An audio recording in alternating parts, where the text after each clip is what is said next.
Olá, pessoal. Mais uma videoaula, professor Marcelo, a respeito de escala geográfica de análise. Essa aula é destinada principalmente aos estudantes de oitavo ano, nono ano do ensino fundamental 2 e também do ensino médio. Quando a gente fala de escala geográfica de análise, é importante lembrar que isso é feito da seguinte maneira: parte-se do geral, desse geral ele vai para o singular e passa também pelo particular, tá? Então, o que seria essa característica geral? Na escala geográfica de análise, quando você estuda o espaço, justamente a questão geral corresponde aos diferentes espaços mundiais, né? Está relacionado diretamente a questões geográficas gerais. Quando se fala de questões geográficas gerais, a gente pode falar a respeito de um continente, a gente pode falar a respeito de um sistema econômico, a forma de governo adotado em determinado país, ao modelo de governo que é adotado, ou seja, é algo mais amplo, né? É algo bem mais abrangente, né? Deixei como exemplo aqui, você que está indo para o terceiro ano do ensino médio e o estudante que está chegando do sétimo ano do ensino fundamental 2, a gente fala no segundo ano, no ensino médio, no sétimo ano do ensino fundamental 2 a respeito do Brasil.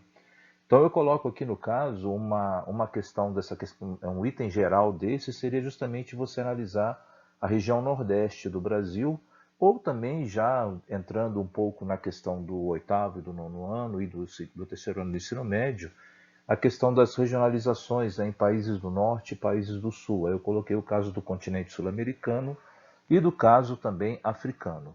Saindo dessa análise geral, a gente parte para uma análise singular, que é justamente o modo como a sociedade e a natureza interagem, né?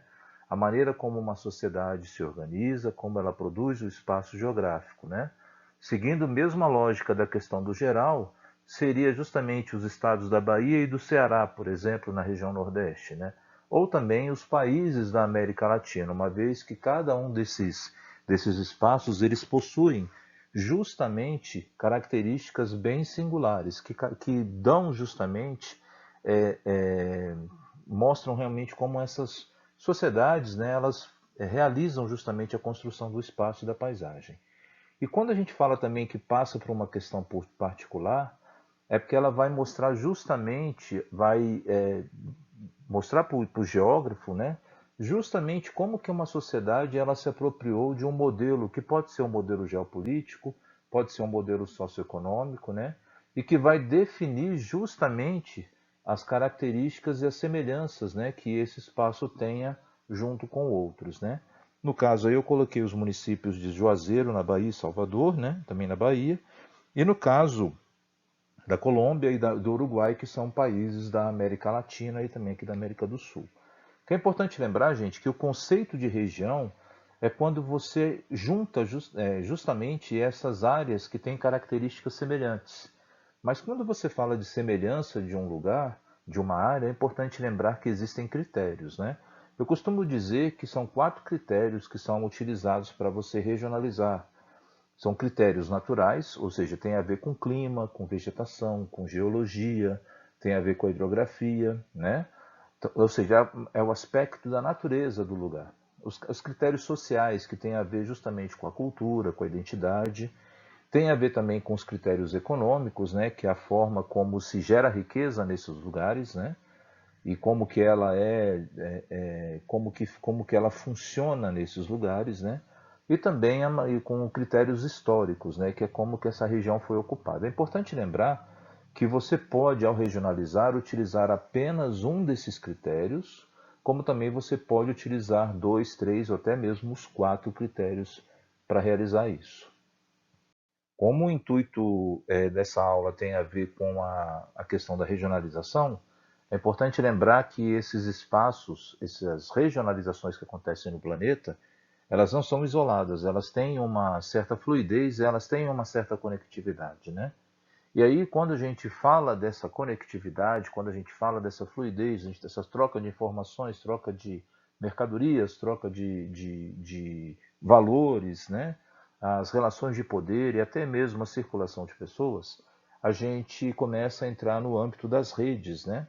E aí é importante saber que uma rede geográfica ela corresponde aos lugares conectados, né, por sistemas de transporte e de comunicação por onde circulam justamente os fluxos materiais e imateriais. Atualmente, né, essas redes elas fortalecem, elas ampliam justamente o processo de globalização. Nessa rede geográfica eu coloquei esses pontinhos coloridos que correspondem justamente às cidades, como pode ser também as regiões, né? E elas estão conectadas por essas linhas pretas que são justamente as redes, né? Que são justamente por onde circula o fluxo, né? Então, o que é uma rede imaterial? Uma rede material, gente, tem a ver com relações de poder entre países, né? Tem a ver com a questão ligada à internet, às redes sociais, tem a ver quando a gente fala, por exemplo, é, de locais por onde circulam, que são utilizados para circular, né, justamente a comunicação entre os usuários. Né? Então você tem satélites, você tem justamente as redes Wi-Fi, né, as redes de celulares, né, que são redes que são imateriais, né, ou seja, são redes por onde circulam informações e ideias. E também as redes que são materiais, né, que são correspondem justamente às redes de transporte, né, que corresponde justamente aos modais de transporte. Né? Então você tem aeroportos, né? Tem aviões, né? As ferrovias com os trens, né? Os portos, né? Com os navios e as rodovias com os caminhões. É importante lembrar que em vários lugares do mundo essas redes de transportes elas denotam também como que a sociedade ela se organiza justamente com relação a construção dessas redes, né? Então, por exemplo, quando você compara o, a rede de transporte voltada no modal ferroviário da Índia e compara com o modal ferroviário brasileiro, você verifica que a Índia ela tem uma quantidade muito maior de quilômetros em ferrovias do que o Brasil, né? E ao entender os motivos que levaram a Índia a optar o modelo ferroviário, né, e o Brasil nem tanto, durante esse estudo, a gente consegue perceber como que esses países eles constroem esse espaço e também realizam a modificação. E como a gente fala justamente dessa parte de relações de poder, é importante você perceber e entender que existem relações ligadas à questão não só à parte econômica, né? Que a gente percebe que boa parte daquilo que é construído hoje, quando se fala de tecnologia, quando se fala de redes, quando se fala de fortalecer essa globalização, muitas das vezes a gente percebe a atuação das empresas, né, de grandes empresas, realizando investimento nessas redes, né, nessa construção. Mas não pode esquecer também que existem também relações de poder entre países. Né? Então é importante você conhecer como que podemos conceituar essas políticas que são realizadas. Esse assunto aqui, gente, eu vou deixar no final da videoaula dois cards, um que fala sobre diplomacia e outro que fala sobre geopolítica, tá? Que esse termo geopolítica, justamente, ele abrange essas relações de poder, tá? Então, o que você tem que saber a respeito, né? Que eu vou estar falando de uma das características dela, né? É a maneira, né? A avaliação dos aspectos relacionados às decisões políticas que promovem alterações do espaço geográfico, né? Envolvendo relações internacionais, envolvendo a diplomacia, envolvendo ações até de organizações sociais e até de confrontos territoriais, né? Então, quando se fala aí de as influências que realizam essas alterações, nós temos políticas públicas, né, que são realizadas pelas instituições governamentais. Nós temos políticas econômicas que são realizadas pelas corporações empresariais e nós temos as políticas de ação que têm a ver com os movimentos sociais organizados, né? Então, essas e outras ações, elas dão reflexo, elas refletem a configuração de como que o espaço ele é organizado e aí é nesse ponto que se associa a geopolítica. Então, pessoal, quando a gente fala a respeito dessa influência, né, que as políticas públicas, políticas econômicas e de ação realizam, né, essas políticas refletem na configuração e na organização do espaço, e isso tem uma ligação com a geopolítica. Eu fiz aqui a divisão em duas grandes dimensões. A dimensão geopolítica do espaço, que envolve a gente resgatar o conceito de território, os conceitos de Estado e governo e o conceito de país. E depois eu também fiz a questão de colocar a dimensão social do espaço, que envolve conceitos como identidade cultural, cultura e também o conceito de nação. Quando a gente fala de território, gente, o conceito de território ele é justamente o espaço que é controlado, que é influenciado ou que é governado por uma pessoa ou por uma instituição ou até mesmo por um grupo social. Tá? Esse é o conceito de território. Não pode esquecer que esse espaço ele é submetido às relações de controle e de poder. Então, por exemplo, aqui no Brasil, né, o Brasil ele tem uma Constituição, né, a Constituição da República Federativa do Brasil. Essa Constituição ela determina as regras que valem sobre o território. Então, por isso que quando uma pessoa que cometeu um crime foge para outro país, cometeu um crime no Brasil, fugiu para o Paraguai, a polícia brasileira ela não pode entrar no território paraguaio para apreender essa pessoa, né? Tem que pedir autorização para o governo paraguaio porque é uma outra regra, é um outro sistema de poder que comanda esse território, tá? Quando a gente fala de Estado, gente, refere-se ao conjunto de instituições que representam, organizam e atendem a população que mora em um território, tá? Então é dessa forma que o Estado ele age. O Estado ele tem as instituições deles que vão servir a população, né? Então você tem uma Secretaria de Estado de Educação, você tem uma Secretaria de Estado de Saúde, você tem uma polícia, né, que pode ser a militar, ou a polícia civil, ou um corpo de bombeiros, ou até mesmo um Detran. Ou seja, existem vários órgãos do Estado que servem para atender a população, tá? Já quando a gente fala de governo, o governo é uma das instituições que compõem o Estado, tá? E esse governo, ele diferentemente das instituições do Estado que são fixas, né? Elas permanecem durante o tempo. O governo ele é transitório. Por que ele é transitório? Porque ele é constituído por pessoas, né? As secretarias, né, os órgãos públicos, eles permanecem, as pessoas passam por esses órgãos, né? Então, geralmente essas pessoas que trabalham no governo, elas podem ser eleitas, elas podem ser nomeadas, né, por algum político, elas podem ser concursadas, né? Ou seja, quando se fala de cargo público, é justamente dessa forma que essas pessoas ingressam no serviço público, né? E esse serviço público, que no caso do Brasil, ele pode ser o poder executivo, que é aquele que executa as políticas públicas, né? O legislativo, que é aquele que justamente escreve essas políticas, né? Que escrevem as regras, e o judiciário que julga, né? Então, é importante você lembrar que há uma diferenciação justamente entre governo e Estado. O governo ele é transitório, Estado ele as instituições do Estado elas são permanentes, né? Elas existem por um bom tempo, né?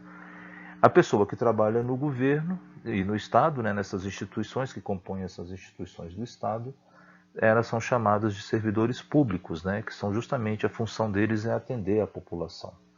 E quando a gente fala de país, é justamente a associação todos esses termos aí, tá? Um país ele se situa em um território que é administrado por um Estado, que tem uma população, né? E que essa população ela é regida por um mesmo governo, né? Então você tem essa é como se fosse a compilação desses três itens aí, o território, Estado e governo. Ao falarmos das dimensões sociais do espaço, é importante relembrar os conceitos de cultura, identidade cultural e nação, né? O conceito de cultura ele passa justamente pela um resultado da combinação, né, de valores sociais, de expressões artísticas, né, de crenças, de língua, de religião, né? O idioma, a religião, as normas que um grupo social compartilha, né? Isso tudo são características, são elementos culturais, né? Que formam o resultado dessa mistura toda a cultura. Já a identidade cultural, ela pode ser entendida como um conjunto de manifestações culturais, tá? Sociais e simbólicas de certos grupos de pessoas, de certos grupos sociais que compartilham isso. Então, a cultura ela é formada por esses elementos culturais, né, diversos, né? Então, você tem o idioma, tem a religião, tem a culinária, tem as tradições, né? E quando um grupo desse ele manifesta esses elementos, né? Ele, de forma simbólica, ele acaba adquirindo a identidade cultural. Exemplo que pode ser dado é o Reino Unido fala a língua inglesa, mas você tem alguns outros países também, como os Estados Unidos, como a Austrália, como a África do Sul, além de outros que também falam a língua inglesa, né? Então você tem um elemento cultural aí que é a língua, né? Só que quando você vai observar justamente as manifestações culturais, sociais e simbólicas que os sul-africanos têm, que os ingleses, os ingleses possuem, os americanos têm, os australianos têm, você vê que são bem diferentes, né?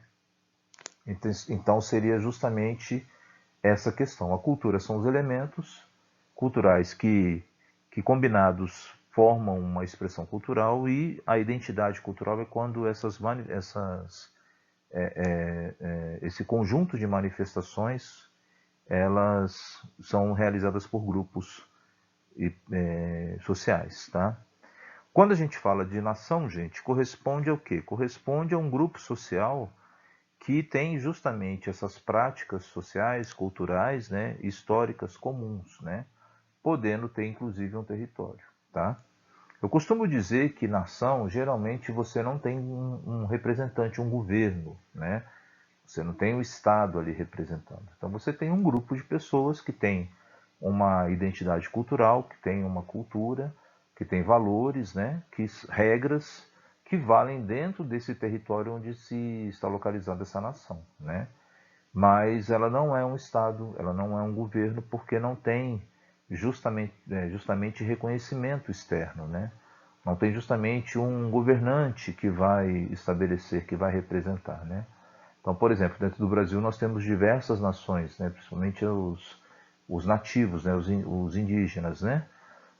Você tem no mundo nações que até tentam adquirir uma independência, constituir um Estado, constituir um governo, só que não tem território, né? O caso dos curdos, né? Que fica no Oriente Médio.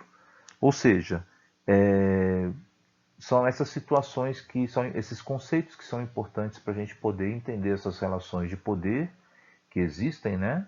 Nessas dimensões, para identificar como que toda essa aplicação dessas regras, dessas normas, dessas políticas, como que isso acaba construindo o espaço geográfico e modificando. Entender isso facilita a gente compreender uma paisagem, compreender justamente como que funciona determinada sociedade. Pessoal, qualquer coisa é só escrever, tá? Manda mensagem aí. Desejo bons estudos para vocês e até a próxima. Estou colocando aqui os cards de diplomacia e de geopolítica para que você possa ampliar seus estudos também. Um abração para vocês.